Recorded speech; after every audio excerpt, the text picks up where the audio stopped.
Seri 8 Bukek Xiansu. Sepasang Pedang Iblis. Cerita, Ho Ping Hu. Audiobook, novel silat. Bab 24. Pantas saja kakek ini dahulu berani menghadapi pendekar siluman, kiranya memang memiliki gerakan aneh dan setiap gerakan tangannya mengandung hawa yang panas dan di balik hawa panas ini masih ada pengaruh mujizat yang membuat bulu tengkuk meremang seperti bukan manusia yang ia lawan, melainkan iblis sendiri. Bau harum aneh menguakkan yang keluar dari tubuh kakek tinggi kurus itu benar-benar membuat pikiran menjadi kacau.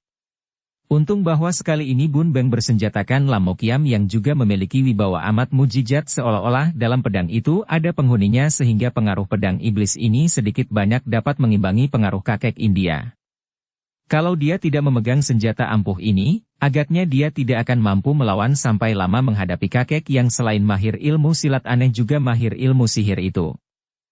Bun Beng mainkan jurus-jurus ilmu pedang Xiao Limpai, mengerahkan seluruh tenaga dan mainkan jurus-jurus pilihan yang jarang tandingnya, namun kakek itu selalu dapat mengelak dan menangkis dari samping dengan tangan kiri yang bersarung emas, sedangkan ular putih yang berbahaya itu menyambar-nyambar hendak menggigit, bahkan menyemburkan uap putih dengan suara mendesis-desis. Karena maklum bahwa semburan uap putih itu berbisa, Bun Beng kadang-kadang menahan napas dan mendorong dengan tangan kiri menggunakan hawa sinkang untuk mengusir uap putih. Pertandingan berlangsung makin seru dan mati-matian. Bun Beng melihat mulut kakek itu berkemik-kemik, kemudian terdengar suara kakek itu tertawa bergelak. Ia terkejut bukan main, merasa betapa suara ketawa itu seolah-olah terdengar dari belakang punggungnya dan mendatangkan rasa dingin seperti es memasuki tulang punggung. Ia mengerahkan sinkang untuk menahan perasaan itu, dan ketika ia memecah tenaganya, kakek itu mendesak dengan serangan kedua tangannya. Ia menjadi sibuk dan tiba-tiba ketika kakek itu kembali tertawa, ia terdorong oleh rasa yang amat kuat untuk ikut tertawa. Bun Beng yang cerdik masih ingat bahwa kakek ini mempergunakan sihir, maka ia melawan sekuat tenaga namun tetap saja mulutnya tersenyum. Mendadak sekali, suara ketawa kakek itu berubah menjadi tangis dan Bun Beng merasa jantungnya seperti disayat-sayat, perasaan terharu meliputi seluruh hatinya dan betapapun ia bertahan kuat-kuat, 2 titik air mata jatuh ke atas pipinya. Ia makin kaget dan diam-diam berseru, "Celaka!" Maklum dia bahwa dia tidak akan menang menghadapi kakek ini dan biarpun dengan pedang Lam Mo Kiam ia akan dapat mempertahankan diri sampai lama, namun akhirnya ia akan kalah juga. Ia amat khawatir, bukan mengkhawatirkan dirinya melainkan mengkhawatirkan diri Kui Hong. Kui Hong! Ia berteriak, terengah-engah dan cepat membabat ke arah ular yang sudah mengancam leher. Ular itu ditarik kembali dan kini tangan yang bersarung emas itu mencengkeram ke arah pusarnya. Cering! Pedangnya menangkis dan kakek Maharya berteriak kaget karena tangannya yang terlindung sarung tangan itu terasa panas. Kui Hong, larilah cepat! Beritahu pamanmu. Bun Beng berteriak dan memutar pedangnya melindungi tubuh secepatnya. Ia mengerahkan kekuatan batinnya untuk menulikan telinga terhadap suara yang keluar dari mulut Maharya, akan tetapi tidak mungkin ia menutup matanya sehingga kadang-kadang sinar matanya bersilang dengan sinar mata Maharya yang seolah-olah mengeluarkan api bernyala-nyala. Kui Hong mendengar teriakan Bun Beng, akan tetapi dia sama sekali tidak mau peduli. Mana mungkin dia melarikan diri? Dia sedang mendesak Tan Siu Chai yang biarpun memegang Hok Mo Kiam, namun tingkat ilmu silatnya masih kalah jauh olehnya. Kalau sastrawan Sinting itu tidak memegang Hok Mo Kiam, tentu sudah sejak tadi mampus di ujung Lim Mo Kiam. Apalagi ketika gadis ini mengerling dengan sudut matanya dan melihat betapa Bun Beng terdesak hebat oleh Maharya, dia makin tidak mau melarikan diri. Dia harus merobohkan Tan Siu Chai agar dapat membantu Bun Beng mengeroyok kakek yang sakti itu. Dia harus merampas Hok Mo Kiam dan hal ini amat penting, tidak kalah pentingnya dengan mempertahankan sepasang pedang iblis, bahkan lebih penting daripada keselamatan Bun Beng yang terancam oleh kakek iblis yang sakti. Maka ia terus mendesak Tan Siu Chai yang kini memutar pedang Hok Mo Kiam sehingga berubah menjadi gulungan sinar kilat yang menyelimuti tubuhnya, membuat Kui Hong agak sukar untuk menembusnya. Tiba-tiba Tan Siu Chai tertawa aneh dan terdengar suaranya. "Hahaha, Nona manis. Engkau melawan siapa? Aku sudah lenyap, bayanganku tidak tampak olehmu, siapa yang kau lawan? Apakah kau gila?" Kui Hong terkejut bukan main karena benar-benar bayangan lawannya itu lenyap dan tidak tampak olehnya. Yang tampak hanya gulungan sinar pedang Hok Mo Kiam yang terang seperti cahaya sinar matahari. Hampir saja sinar pedang mengenai lehernya kalau ia tidak cepat-cepat menjatuhkan diri karena dalam keadaan kaget dan bingung mencari musuhnya tadi ia bersikap lengah. Terdengar suara tertawa Tan Siu Chai dan sukar bagi Kui Hong untuk menentukan dari mana datangnya suara tertawa ini karena bayangan orangnya tidak kelihatan. Ia teringat bahwa sebagai murid kakek sakti ahli sihir itu Tan Siu Chai pandai pula main sihir, maka ia mengerahkan sinkang sekuatnya, sinkang yang dilatihnya di Pulau Es sehingga ia dapat menggabungkan hawa yin dan yang di tubuh, menguatkan hatinya dan kini tampaklah olehnya bahwa Tan Siu Chai masih berada di tempatnya yang tadi, memutar pedang dan mendesaknya. Cering terang-terang. Ai! Tan Siu Chai terkejut dan untung ia masih dapat menangkis sambil terhuyung ke belakang.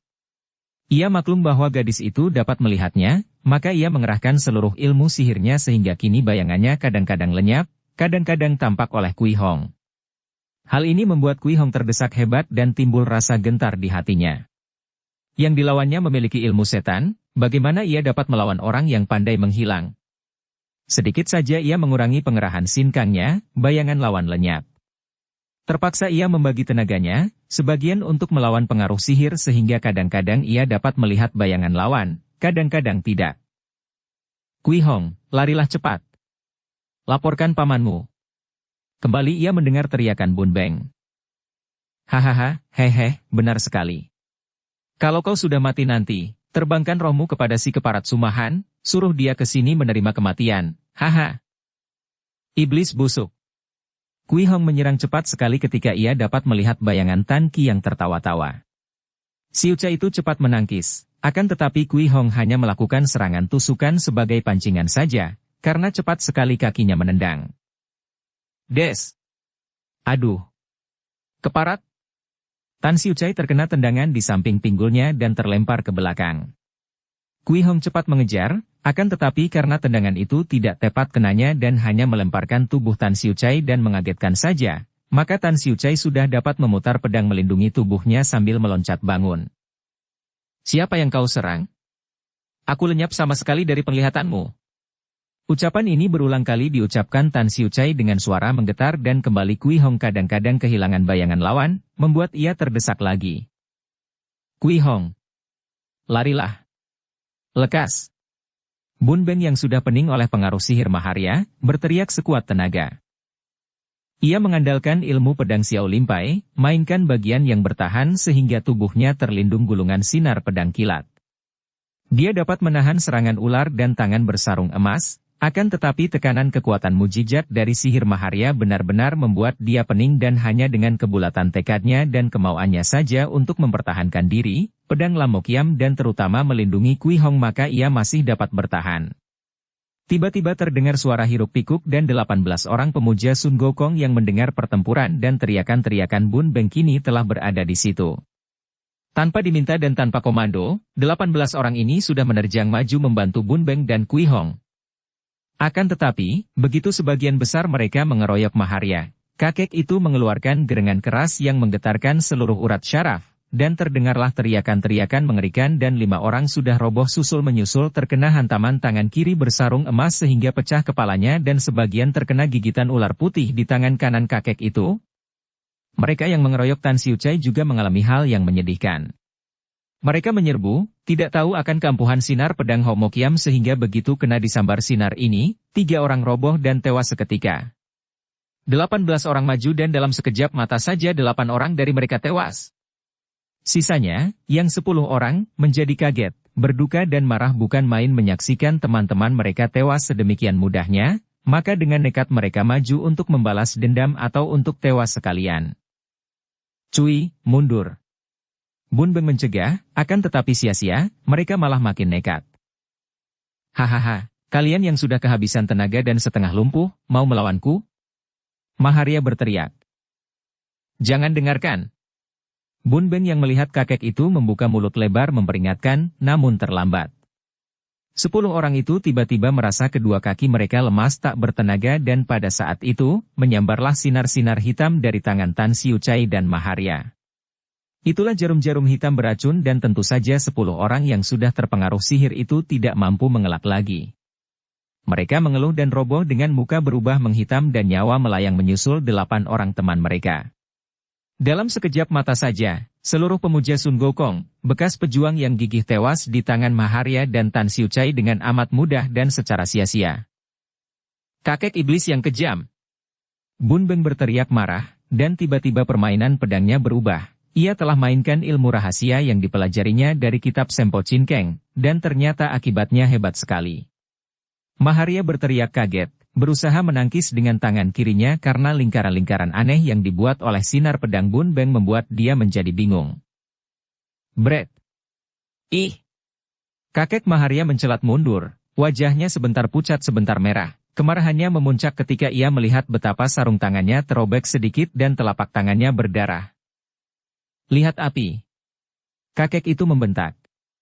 Karena girang melihat hasil serangannya, Bun Beng menjadi lengah sehingga ia mendengar suara ini, melihat pula betapa kakek itu menggerakkan tangan kiri sambil mendorong ke arahnya dan ia melihat pula api berkobar meluncur ke arah tubuhnya.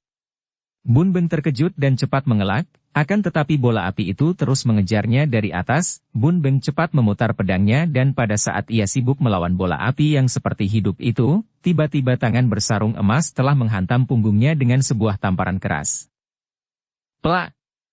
Bun Beng berseru kaget dan tubuhnya terguling-guling, napasnya seperti tersumbat. Sadarlah dia bahwa kembali dia menjadi korban sihir, dan bola api itu sebetulnya tidak ada maka dia sampai kena dipukul. Dengan marah ia melompat bangun dan jurus pertahanan dari Sempo Chin Keng telah menutup tubuhnya sehingga Maharia tidak dapat menyusulkan serangan maut kepada lawan yang telah terluka itu. Kui Hong! Lari, teriakan Bun Beng sekali ini terdengar lirih karena dadanya sesak dan napasnya terengah. Kui Hong terkejut sekali, menoleh dan melihat betapa pemuda itu makin terdesak hebat. Ia marah bukan main karena belum juga mampu mengalahkan Tan Siucai. Tiba-tiba terdengar suara ketawa nyaring dari atas disusul menyambarnya bayangan hitam yang besar. Bunyi kelepak sayap bercampur dengan pekik melengking dan tertawa nyaring memenuhi udara ketika bayangan hitam itu menyambar ke arah Bun Beng dan Maharia yang sedang bertempur. Sinar putih panjang dua buah, seperti dua ekor ular putih yang amat panjang, menyambar ke arah tangan Bun Beng sedangkan paruh besar burung Raja Wali menyambar ke arah tangan Maharia yang memegang ular putih. Bun Beng berteriak kaget ketika tiba-tiba tangan kanannya menjadi lemas terkena totokan sinar putih dan selagi dia belum sempat mengembalikan tenaga untuk memegang gagang pedang erat-erat, pedang Lamokiam telah terlibat tali putih dan terlepas dari tangannya. Juga Maharia berseru keras ketika tiba-tiba ia diserang oleh pukulan sayap dan selagi ia mengelak, ular putih telah terlempar dari tangannya. Dua orang yang sedang bertanding ini melompat mundur, memandang ke atas dan tampaklah oleh mereka seorang pemuda tampan menunggang seekor Raja Wali raksasa sedang tertawa-tawa memegangi pedang Lamokiam di tangan kanan dan ular putih yang dirampas Raja Wali di tangan kiri. Iblis cilik dari Pulau Neraka! Bun Beng memaki. Kembalikan pedangku! Pemuda di atas punggung Raja Wali itu hanya tertawa mengejek dan pada saat itu, segumpal asap hitam yang dilepas oleh Maharia secara diam-diam menyerang muka Bun Beng. Pemuda ini gelagapan, menyedot asap hitam dan seketika kepalanya pening, pandang matanya gelap dan ia terhuyung-huyung. Des! Kembali punggungnya dihantam tangan kiri Maharia dan ia roboh terguling. Namun ia masih sempat berteriak.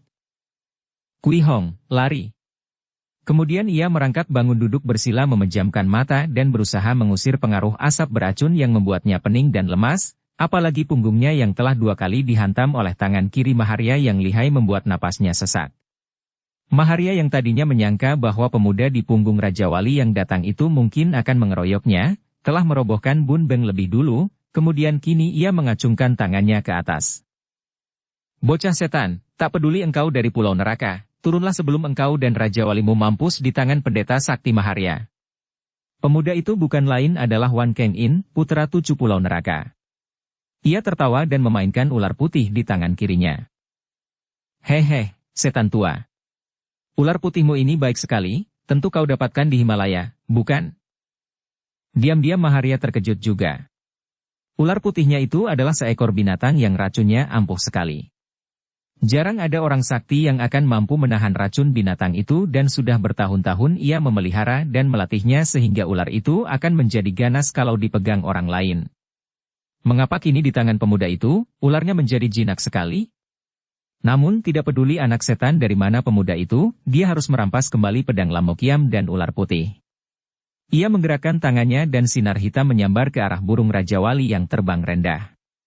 Pemuda itu memutar pedang Lamokiam dan burung Raja Wali mengibaskan sayapnya, namun tetap saja ada sebatang jarum mengenai kaki burung itu sehingga burung itu memekik keras dan terhuyung. Cerak! Pedang Lamokiam bergerak dan kaki burung yang terkena jarum hitam itu telah dibuntungi penunggangnya. Setan tua itu membikin kakimu putus, Hek Tiao, Raja Wali Hitam, hayo kita bunuh dia. Pemuda itu berseru dan Raja Wali itu sudah menyambar turun dengan penuh kemarahan. Disambar oleh cakar dan paruh, dihantam oleh sayap yang besar ditambah lagi serangan pedang Lamokiam dan ular putihnya sendiri benar-benar Maharia menjadi kaget bukan main. Ia menggulingkan tubuhnya ke atas tanah dan hanya dengan jalan bergulingan ini ia terbebas dari bahaya maut. Sementara itu, ketika Kui Hong melihat penunggang burung Raja Wali, mukanya berubah dan ia merasa gelisah sekali. Tentu saja dia mengenal Wan Keng In dan maklum bahwa pemuda Pulau Neraka itu merupakan musuh besar, sehingga tentu akan menambah lawannya. Saat itu ia melihat Bun Beng terguling dan mendengar pesan terakhir pemuda itu. Tidak baik melawan terus, pikirnya. Melawan berarti akan kalah dan pedang Lamokiam akan terampas pula. Apa artinya melawan kalau tidak akan dapat menolong Bun Beng dan merampas kembali pedang Lamokiam dan pedang Hokmokiam? Lebih baik seperti yang diminta Bun Beng, melarikan diri selagi ada kesempatan, kemudian melapor kepada pamannya karena kalau bukan pamannya sendiri yang turun tangan, bagaimana mungkin pedang-pedang itu dapat dirampas kembali? Alisnya berkerut dan hatinya terasa sakit sekali ketika mengerling ke arah Bun Beng yang terpaksa harus ia tinggalkan. Ia berseru keras, pedangnya menyerang ganas sehingga Tan Siu Chai kaget dan meloncat mundur. Ketika ia memandang ke depan, gadis lawannya itu telah meloncat-loncat jauh dan melarikan diri, akan tetapi tiba-tiba ia mendengar gurunya berteriak. Tan Ki, bantu aku. Ia menengok dan terkejut sekali melihat pemuda yang menunggang burung Raja Wali itu sambil terkekeh-kekeh menyerang gurunya dari atas, menyambari gurunya seperti seekor burung mempermainkan tikus. Ia menjadi marah dan maju menyerang dengan pedangnya ketika pemuda di atas punggung Raja Wali itu kembali turun menyambar. Terang! Bu! Pemuda di atas punggung Raja Wali itu berseru kaget dan Raja Walinya memekik kesakitan dan terbang tinggi. Pemuda itu kaget karena pedang laki-laki yang menangkisnya itu ternyata dapat membuat Lamokiam terpental dan tangannya tergetar, sedangkan pukulan tangan kiri bersarung emas Maharia telah mengenai paha Raja Wali itu. Wan Keng In yang sudah memeriksa pedangnya dan maklum bahwa secara tidak terduga-duga dia telah mendapatkan sebatang di antara sepasang pedang iblis yang dicari-cari ibunya, tidak mau menempuh bahaya menghadapi dua orang di bawah yang ternyata lihai itu, apalagi kini Raja Walinya terluka berat. Sebelah kakinya buntung dan bercucuran darah sedangkan pahanya juga terluka oleh hantaman kakek sakti itu. Belum tentu Raja Walinya akan kuat membawanya terbang ke Pulau Neraka, maka ia lalu menyuruh Raja Walinya terbang tinggi dan kembali ke Pulau Neraka. Maharia menyumpah-nyumpah. Anak iblis! Keparat jahanam! Dia membawa lari ularku. Dan Lamokiam juga dirampasnya. Semua ini kesalahan pemuda sialan itu. Kita bunuh saja dia. Ia melangkah lebar dan mengayun Hokmokiam ke arah leher Bun Beng yang masih duduk bersila mengatur pernapasan. Karena tidak sanggup membela diri lagi, Bun Beng tetap tidak bergerak, menyerahkan nasibnya kepada Tuhan. Jangan! Tiba-tiba Maharia berteriak dan Tan Ki menahan pedangnya, menoleh dan memandang gurunya dengan heran. Mengapa? Apakah guru menaruh kasihan kepada bedebah ini? Hahaha. Hatiku sakit sekali karena gara-gara dia sarung tanganku robek, ularku lenyap dan Lamokiam juga hilang. Aku senang bukan main melihat dia mampus, akan tetapi amat enaklah kalau kau membunuhnya begitu saja. Kita harus membuat dia mati perlahan-lahan, biar dia menderita sampai 40 hari, mati tidak hidup pun bukan, baru benar-benar mampus, hahaha. Tan Siu Chai tertawa geli. Maksudmu bagaimana, guru? Begini. Maharia menghampiri Bun Beng dari belakang dan tangan kirinya yang memakai sarung tangan bergerak, jari-jarinya menusuk. Bun Beng maklum bahwa dirinya diserang, akan tetapi tubuhnya lemas, tenaganya habis sehingga melawan pun hanya akan menyiksa diri, maka dia diam saja menerima hantaman maut. Cus! Cus! Dua kali Maharia menggerakkan jari-jarinya yang menotok di belakang pinggang, kanan kiri tulang punggung. Bun Beng tidak merasakan sesuatu, hanya rasa pegal di tempat yang ditotok. Hahaha, Aku mengacaukan jalan darahnya, menindas hawa pusar dan membalikkan hawa kundalini, dia akan keracunan, kedua kakinya akan lumpuh, darahnya perlahan-lahan akan kotor dan menghitam dan dia setiap hari akan menderita hebat, sedikit demi sedikit nyawanya terancam, sampai 40 hari. Dia mati sekerat demi sekerat, haha. Tan Xiucai juga tertawa-tawa, akan tetapi hatinya tidak puas ketika melihat betapa 2 kali totokan gurunya itu tidak membuat Bun Beng kesakitan. Terlalu enak kalau dia tidak diberi rasa, dan hatiku tidak puas kalau tidak menyiksanya tanpa membunuhnya. Gurunya mengangguk. Asal jangan kau pergunakan sinkang agar tidak membunuhnya, sesukamulah. Kalau tidak gara-gara dia, kita tidak kehilangan dan tentu keponakan pendekar siluman sudah dapat kubekuk. Biar dia tahu rasa. Tan Xiucai mengayun kakinya, tanpa menggunakan tenaga sinkang menendang ke arah ulu hati Bun Beng. Ngek. Biarpun tidak menggunakan sinkang, namun tendangan yang keras itu membuat Bun Beng terjungkal dan ia muntahkan darah segar. Des. Kini pipi kanan Bun Beng yang mukanya rebah miring itu diinjak sepatu. Ketika injakan yang keras ini membuat Bun Beng menggerakkan kepala sehingga bangkit duduk lagi, Tan Xiucai menendang yang kiri. Des. Tendangan keras sekali ini membuat tubuh Bun Beng terjengkang, kepalanya pening, bibirnya berlepotan darah segar, mukanya bengkak-bengkak dan membiru. Tan Xiucai tertawa-tawa girang akan tetapi ia masih belum puas. Dengan langkah lebar ia menghampiri Bun Beng, 2 kali kakinya bergerak ke arah kedua lutut Bun Beng, menendang keras sekali. Trak! Trak! Tanpa mengeluh Bun Beng terguling pingsan, sambungan kedua lututnya terlepas. Cukup, kalau terlalu berat dia tidak akan menderita sampai 40 hari. Mari kita pergi. Sayang sekali sepasang pedang iblis terlepas dari tangan kita. Kita kejar bocah perempuan itu.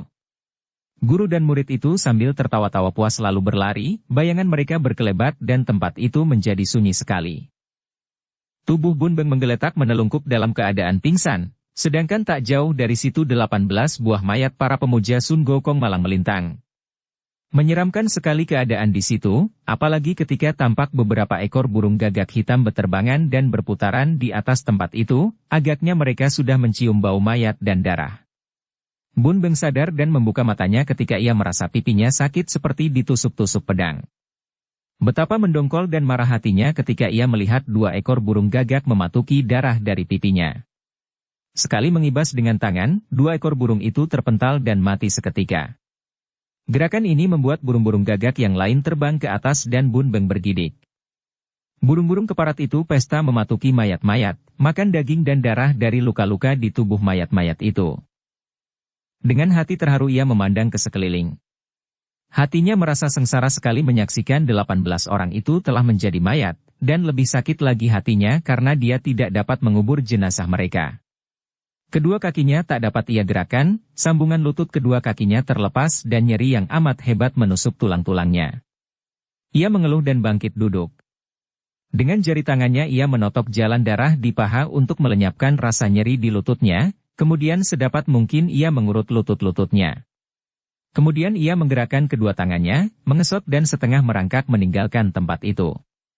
Dia harus pergi dari situ, tidak tega ia menyaksikan mayat-mayat itu dimakan burung. Mereka telah mati dalam membelanya. Ia menoleh sebentar dengan air mata membasahi bulu matanya ia berbisik. Sahabat-sahabatku sekalian, aku bersumpah kalau masih dapat sembuh dan hidup, aku akan membalas kematian kalian kepada Maharya dan Tan Qi. Kemudian ia merangkak terus meninggalkan tempat itu. Akan tetapi seluruh tubuhnya terasa sakit, terutama sekali dada dan perutnya. Ia maklum bahwa ia telah terluka hebat dan jalan darahnya menjadi kacau balau, membuat setiap buku tulang terasa seperti ditusuki jarum. Susah payah Bun Beng merangkak. Bagaimana ia dapat menuruni bukit yang terjal itu? Bagaimana pula nasib Kui Hong? Mudah-mudahan dia dapat melarikan diri, pikirnya dan ia menjadi agak lega. Biarpun dia mati, tentu pendekar super sakti akan membalaskan sakit hatinya. Bertambah pula musuh-musuhnya, musuh yang amat sakti. Musuh-musuh pertamanya, Koksu negara Imkan Senjin dan para pembantunya sudah merupakan lawan yang berat dan belum dapat ia jumpai. Kini muncul pula musuh-musuh yang tidak kalah saktinya, yaitu Tan Qi dan gurunya yang pandai ilmu sihir. Dan dia maklum bahwa guru dan murid itu telah membuat dia menjadi seorang cacat dan tinggal menunggu maut. Pukulan beracun itu takkan dapat ia obati, apalagi dengan kedua kaki tak dapat dipakai berjalan, apa dayanya? Namun dia tidak putus asa, tidak mau putus asa. Selagi ia masih hidup, dia akan berusaha menyembuhkan luka-lukanya, berusaha pergi dari tempat berbahaya ini. Malam itu Bun Beng mengalami malam yang paling sengsara. Ia berusaha duduk bersila bersiulian, namun tetap saja ia tidak dapat mengerahkan tenaganya. Begitu ia mengerahkan sinkang, perutnya terasa panas seperti dibakar dan seluruh tubuh terasa gatal-gatal. Ia hanya dapat melatih pernapasan, menghirup udara segar, itu pun tidak dapat ia tarik ke pusar seperti biasa karena hal ini juga menimbulkan rasa nyeri yang sama. Semalam ia tidak tidur dan kalau ia teringat akan malam penuh bahagia bersama Kui Hong, ia tersenyum pahit. Baru kemarin ia mengalami malam yang paling bahagia selama hidupnya, duduk menghadapi api unggun, menatap wajah gadis itu yang tidur nyenyak dan merasa betapa dunia menjadi amat indah. Kini perubahan itu seperti sorga dan neraka. Ia teringat akan ujangan Xiao Lam Huixiao bahwa memang demikianlah hidup. Sorga dan neraka penghidupan muncul dan lenyap saling berganti. Pada keesokan harinya, pagi-pagi sekali setelah terang tanah, Bun Beng melanjutkan usahanya menuruni bukit dengan merangkak perlahan-lahan. Betapa ia dapat melakukan perjalanan cepat kalau ia hanya mengandalkan kedua tangannya untuk menarik tubuhnya secara mengesot? Tubuhnya terasa makin panas. Darah yang mengalir ke kepalanya seolah-olah membakar kepala dan menjelang tengah hari ia tidak kuat lagi. Ia rebah di bawah sebatang pohon dalam keadaan setengah pingsan. Ketika ia meletakkan pipinya yang masih membengkak dan nyeri berdenyut-denyut itu ke atas tanah berumput yang dingin basah, ia merasa betapa nikmatnya tidur seperti itu. Ingin ia tidak dapat bangun kembali, rebah seperti itu untuk selamanya. Sebuah kaki bersepatu membalikan tubuhnya yang menelungkup. Ia terlentang dan pandang matanya berkunang. Dalam keadaan setengah pingsan ia melihat beberapa orang berdiri mengelilinginya dan jantungnya berdebar penuh kemarahan ketika ia mengenal seorang di antara mereka adalah pemuda Pulau Neraka, si penunggang Raja Wali. Bagaimana pemuda ini bisa muncul kembali? Pemuda yang datang bersama dua orang anggota Pulau Neraka bermuka merah tua itu adalah Wan Keng In. Pemuda ini tadinya hendak kembali ke Pulau Neraka menunggang Raja Wali yang terluka parah. Hatinya girang mendapatkan Lam Mo Kiam, akan tetapi juga kecewa karena dia tidak dapat mengalahkan kakek India dan sastrawan yang menjadi murid kakek itu. Kecewa karena dia tidak bisa mendapatkan pedang Lim Mo Kiam karena ibunya tentu akan girang sekali kalau dia bisa mendapatkan sepasang pedang iblis itu, bukan hanya yang jantan, pula, dia pun ingin sekali mendapatkan pedang si sastrawan yang mampu menandingi Lam Mo Kiam. Dengan hati girang Wan Keng In melihat seekor burung Raja Walinya terbang di udara. Ia bersuit nyaring dan ketika Raja Wali itu terbang dekat, ia lalu pindah ke atas punggung Raja Wali yang sehat. Ketika ia terbang rendah di pantai, ia melihat sebuah perahu hitam, perahu Pulau Neraka. Cepat ia turun dan ternyata perahu itu adalah perahu yang ditumpangi dua orang anggota Pulau Neraka bermuka merah. Biarpun ia agak kecewa mendapat kenyataan bahwa yang berada di perahu hanyalah dua orang anggota rendahan yang tidak dapat banyak diandalkan, namun ia girang juga dan cepat mengajak mereka untuk pergi ke bukit itu. Dia harus menyelidiki bukit itu. Siapa tahu pusaka-pusaka yang lain berada di situ. Demikianlah, ketika di tengah jalan ia melihat Bun Beng yang menggeletak setengah pingsan, alisnya berkerut. Inilah orangnya yang memegang pedang yang kurampas. Kepandaiannya lumayan juga. Orang yang terluka parah, aku akan mengobatimu sampai sembuh, akan tetapi katakanlah, dari mana engkau mendapatkan Siang Mo Kiam? Dan mana yang sebatang lagi? Mendengar pertanyaan ini, Bun Beng menggeleng kepala tanpa menjawab. Biarpun benar-benar pemuda Pulau Neraka ini akan dapat menyembuhkannya, dia tetap tidak sudi memberitahu kepada pemuda yang dibencinya itu tentang sepasang pedang iblis yang kini telah dirampasnya sebatang. Lebih baik dia mati daripada memberitahu bahwa pedang yang sebuah lagi dipegang Kui Hong. Kalau pemuda ini naik burung Raja Wali mengejar dan mencari Kui Hong dari atas, gadis itu bisa terancam bahaya. Apakah engkau mendapatkannya di bukit ini? Apakah ada pusaka lain lagi? Kitab pelajaran kuno? Kulihat engkau menderita pukulan beracun yang amat berbahaya. Wan Keng In mendesak lagi, akan tetapi Bun Beng menggeleng kepala dan memejamkan mata, tidak menjawab. Keng In menggerakkan jari tangannya menotok pundak Bun Beng dan pemuda yang sudah terluka parah ini sama sekali tidak mampu bergerak. Kalian bawa dia ke perahu dan bawa ke pulau, tentu ibu akan mendapat akal untuk mengorek rahasia darinya. Dia lihai, akan tetapi dia terluka parah dan sudah kutotok. Akan tetapi, kalian harus tetap berhati-hati membawanya, jangan sampai gagal. Aku akan menyelidiki keadaan bukit ini dulu, cukup mencurigakan. Baik, Kongcu, Tuan Muda. Dua orang anggota Pulau Neraka yang bermuka merah itu lalu mengangkat tubuh Bun Beng, menggotongnya dan membawanya turun dari bukit. Sementara itu, Wan Keng-in lalu mendaki puncak dan mencari-cari. Akan tetapi dia hanya menemukan mayat 18 orang gagah itu dan biarpun dia telah mencari sampai sehari penuh, dia tidak menemukan apa-apa kecuali sebuah kitab kecil pelajaran ilmu silat Sin Kau Kun Hoat. Biarpun yang ditemukan sama sekali bukan pusaka-pusaka yang diharapkan, namun kitab ini ia kantongi dan ia bawa pergi setelah ia bersuit memanggil burung Raja Wali yang mengikuti perjalanannya bersama dua orang anggotanya dari atas. Sementara itu Bun Beng digotong oleh dua orang Pulau Neraka menuju ke pantai sunyi di mana mereka menyembunyikan perahu mereka, kemudian merebahkan Bun Beng di dekat perahu dan melayarkan ke laut. Bun Beng masih berusaha sedapat mungkin untuk membebaskan totokan.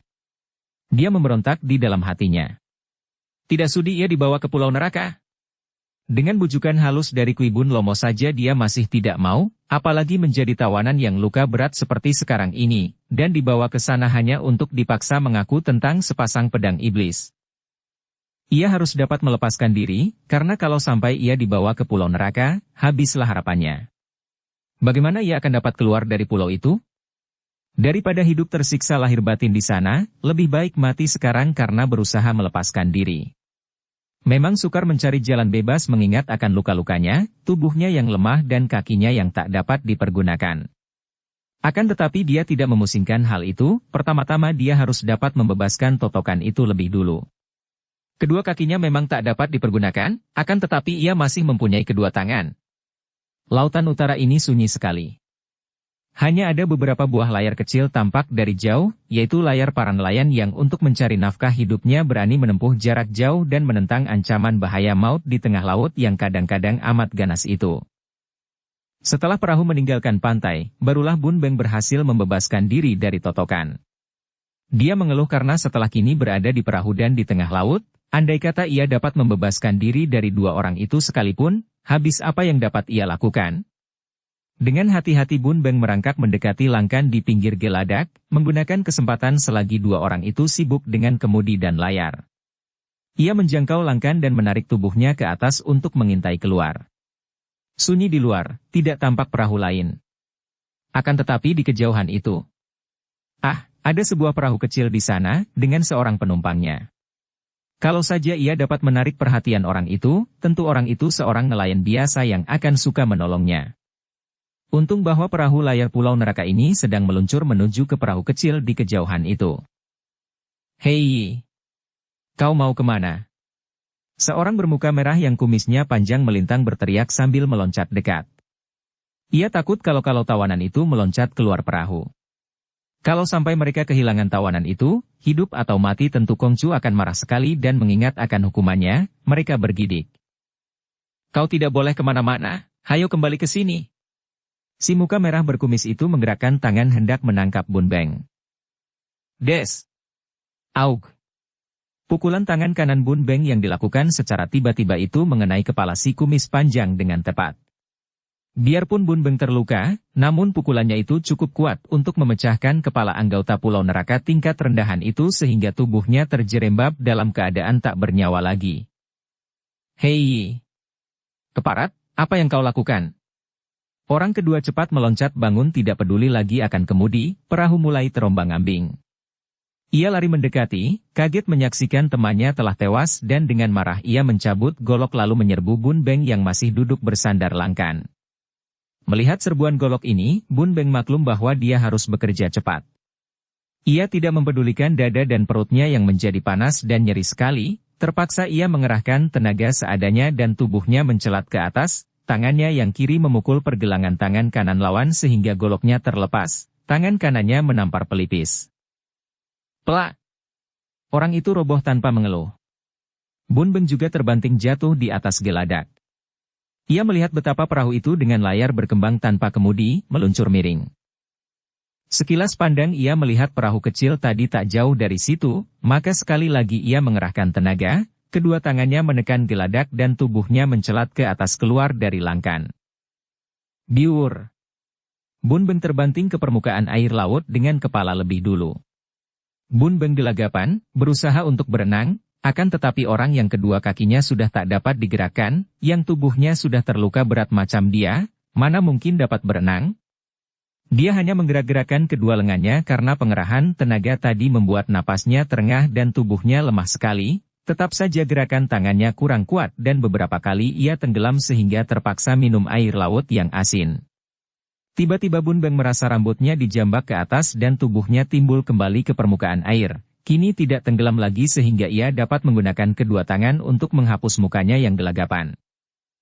Kuncir rambutnya terlibat dan dijambak ke atas, terasa pedas akan tetapi dia tidak marah karena hal ini malah menolongnya, membuat dia tidak tenggelam. Akan tetapi ketika perlahan-lahan tubuhnya ditarik ke belakang dan ia menoleh, matanya terbelalak dan ia mendongkol juga karena ternyata yang mengait rambutnya adalah ujung pancing yang tangkainya dipegang oleh seorang wanita di atas sebuah perahu kecil. Dia memang ditolong, akan tetapi cara menolong itu benar-benar menghina sekali, seolah-olah dia hanya sebuah benda tak berharga, bahkan dia seperti menjadi seekor ikan aneh yang terkena pancing. Betapapun juga, hatinya lega ketika tahu-tahu tubuhnya melayang dan terjatuh ke dalam perahu, di atas geladak yang sempit.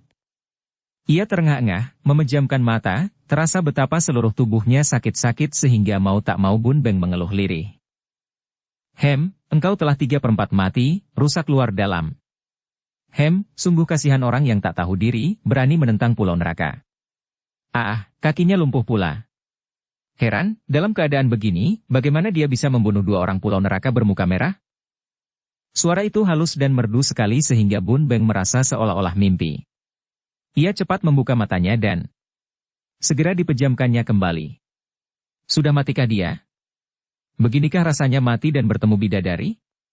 Kalau sudah mati, kenapa tubuhnya masih terasa nyeri semua dan kakinya masih tak dapat ia gerakkan? Kalau masih hidup, bagaimana mungkin ia bertemu bidadari di tengah lautan? Celaka, jangan-jangan Dewi penjaga lautan. Kalau manusia biasa, tak mungkin begitu cantik seperti bidadari, begitu halus, suaranya pun tidak seperti suara manusia, begitu merdu seperti orang bernyanyi, dan mungkinkah seorang manusia semuda dan secantik jelita itu seorang diri saja di tengah lautan? Aku seperti pernah mengenal orang ini, akan tetapi tidak mungkin, mukanya rusak begini mana bisa dikenal? Dia terkena pukulan beracun yang luar biasa. Aduh kasihan sekali, siapa sih orang yang malang ini?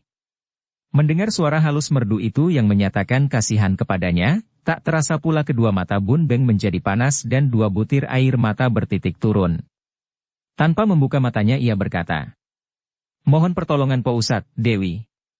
Hamba masih belum ingin mati karena masih banyak tugas yang harus hamba laksanakan.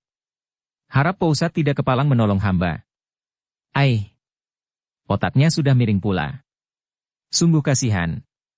Agaknya penderitaan yang hebat ini membuat otaknya menjadi berubah miring. Tidak mengherankan, jarang ada orang di dunia ini masih dapat hidup setelah mengalami luka-luka parah luar dalam seperti dia ini.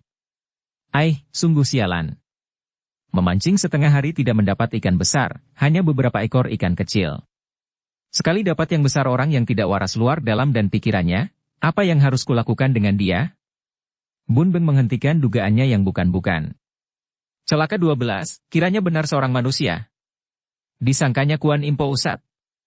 Mendengar ucapan terakhir itu, ia menghela napas dan berkata, "Kalau kau tidak tahu apa yang harus kau lakukan, nah, lemparkan aku kembali ke laut." Siapa sih yang minta pertolonganmu tadi? Masih bisa marah? Jelas miring otaknya. Mengapa nasibku selalu harus bertemu dengan orang yang jatuh ke laut? Sungguh aneh zaman sekarang ini banyak orang terapung-apung di laut. Kini Bun Beng membuka matanya dan kebetulan darah itu pun memandangnya. Memang Bun Beng boleh dimaafkan kalau tadi menyangka wanita ini Dewi Laut atau bidadari karena memang dia seorang dara yang luar biasa cantiknya. Tubuhnya tinggi ramping dengan bentuk tubuh yang hebat, wajahnya begitu jelita seperti gambar, kulitnya putih halus seperti salju, gerak-geriknya ketika berdiri di geladak begitu lemah gemulai seperti batang pohon liu tertiup angin, pakaiannya indah sekali sesuai dengan orangnya, Rambutnya yang hitam panjang dan halus itu digelung tinggi di atas kepalanya. Dihias dengan hiasan rambut terbuat dari mutiara. Seorang darayang. Bukan main. Akan tetapi, begitu dua pasang mata itu saling pandang, hampir berbaring keduanya berseru. Nona Milana. Engkau. Gak tuako. Ai, pantas aku seperti mengenalmu, kiranya engkau gak Bunbeng. Aduh, bagaimana engkau sampai menjadi begini, gak tuako? Bunbeng menarik napas panjang, lalu menggunakan kedua lengannya untuk bangkit duduk. Ia menyeringai kesakitan dan dengan sikap lemah lembut Milana membantunya duduk di atas geladak. Sejenak mereka saling pandang. Milana dengan penuh rasa kasihan. Bunbeng dengan penuh rasa kagum dan juga tidak enak hati karena ia berjumpa dengan Dara yang sejak kecil berwatak halus ini dalam keadaan seperti itu. Dara itu kini telah dewasa, bagaikan setangkai bunga sedang mekar semerbak. Bukan main. Seorang Dara 17 tahun yang seperti Dewi Kahyangan. Debar jantung Bunbeng mengatasi segala rasa nyeri dan pemuda ini cepat mengalihkan pandang matanya, menunduk dan menghela napas panjang. Panjang sekali ceritanya, Nona. Akan tetapi yang jelas, aku dilukai oleh seorang kakek India bernama Maharya dan muridnya, Tan Siu Chai yang gila. Oh, mereka yang dulu membunuh kakek Nayakavira itu? Yang mencuri pedang Hokmokiam? Benar, Nona Milana, engkau masih ingat itu semua. Ingat akan pengalaman kita bertahun-tahun yang lalu itu. Tentu saja aku ingat. Pengalaman hebat kita dengan kakek muka kuning, kemudian sampai kita berpisah kembali, selamanya tak dapat kulupa. Ai, Gatuako, kenapa mereka melukaimu seperti ini? Ini namanya sengaja menyiksa, mengapa kau tidak dibunuhnya akan tetapi disiksa seperti ini? Gara-gara sepasang pedang iblis, jawabnya dan kembali ia merintih dan menyeringai karena dadanya terasa sakit sekali. Sepasang pedang iblis? Milana berseru kaget sekali. Benar dan aug. Bunbeng tak dapat bertahan lagi. Pengerahan tenaga tadi ketika melawan dua orang itu membuat dadanya sakit sekali dan ia roboh pingsan. Ketika Bunbeng siuman kembali, ia berada di atas kuda, di belakangnya duduk Milana. Rasa nyeri menguap ke seluruh tubuhnya, akan tetapi tidak dapat mengatasi debar jantungnya ketika ia merasa betapa tubuhnya setengah ditahan dan dipeluk oleh Milana. Bukan main. Di atas segala rasa nyeri, terasa olehnya kehangatan dan kelunakan tubuh Dara itu, membuatnya cepat memejamkan mata kembali dan ingin pingsan terus. Akan tetapi Dara itu agaknya telah dapat mengerti bahwa dia telah siuman. Didorongnya tubuh Bunbeng ke depan. Bagaimana, Gatuako? Apakah kau kuat menunggang kuda bersamaku? Harap kau pertahankan, engkau harus mendapat perawatan yang baik. Agaknya ibu akan dapat menolongmu. Gadis itu bicara halus dan penuh iba. Bunbeng memaksa tubuhnya untuk duduk tegak di atas kuda yang berjalan perlahan. Ai, aku menyusahkan engkau saja, Nona. Ibumu seorang sakti, akan tetapi aku merasa sangsi apakah beliau akan dapat menyembuhkan aku. Menurut kata kakek India itu, dalam waktu 40 hari aku akan mati sekerat demi sekerat. Melihat rasanya tubuhku, dia agaknya tidak membohong. Darahku telah keracunan, tidak ada yang akan dapat menyembuhkanku. Semua salahku sendiri, terlalu menurutkan kata hati tanpa mempertimbangkan dan tanpa menyadari bahwa kepandaianku masih amat rendah. Aku berani mengacau Tian Liongpang. Itulah mula-mula segala malapetaka yang menimpa diriku. Apa? Kau mengacau Tian Liongpang? Dapat dibayangkan betapa kaget rasa hati Milana mendengar ini. Tian Liongpang adalah tempat tinggalnya karena ibunya adalah ketua Tian Liongpang. Akan tetapi hal ini harus dipegang rahasia, dan dia tidak dapat menceritakannya kepada siapapun juga. Mengapa kau memusuhi Tian Liongpang? Perkumpulan iblis busuk itu jahat sekali. Mereka menangkap tokoh-tokoh Kangou untuk dicuri ilmu mereka. Dan ketuanya amat ganas, kejam, licik dan sakti. Kiranya hanya ayahmu, pendekar super sakti 7 pulau es saja yang akan dapat membasmi Tian Liongpang. Gatuako, orang tidak perlu mencampuri urusan orang lain kalau belum diketahuinya betul keadaannya. Apakah engkau sudah mengenal ketua Tian Liongpang sehingga dia kau maki ganas, kejam, licik dan sakti?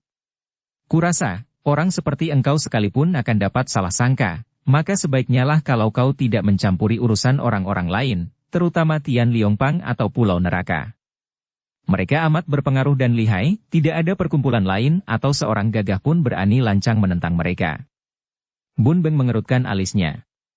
Mengapa putri pendekar super sakti, yang tentu memiliki ilmu yang tinggi seperti tadi dia saksikan sendiri ketika menolongnya dengan kail, mengeluarkan ucapan begitu jerih terhadap Tian Liongpang dan Pulau Neraka? Dia merasa penasaran melihat sikap Milana seperti ketakutan. Nona, kalau engkau takut terhadap Tian Liongpang dan Pulau Neraka, mengapa kau menolongku? Lebih baik kalau kau tinggalkan aku di sini saja. Milana tersenyum sabar mendengar ucapan itu dan melihat betapa Bun Beng bergerak hendak turun dari kuda yang tentu merupakan hal yang sukar bagi pemuda itu karena kakinya lumpuh dan tenaganya habis.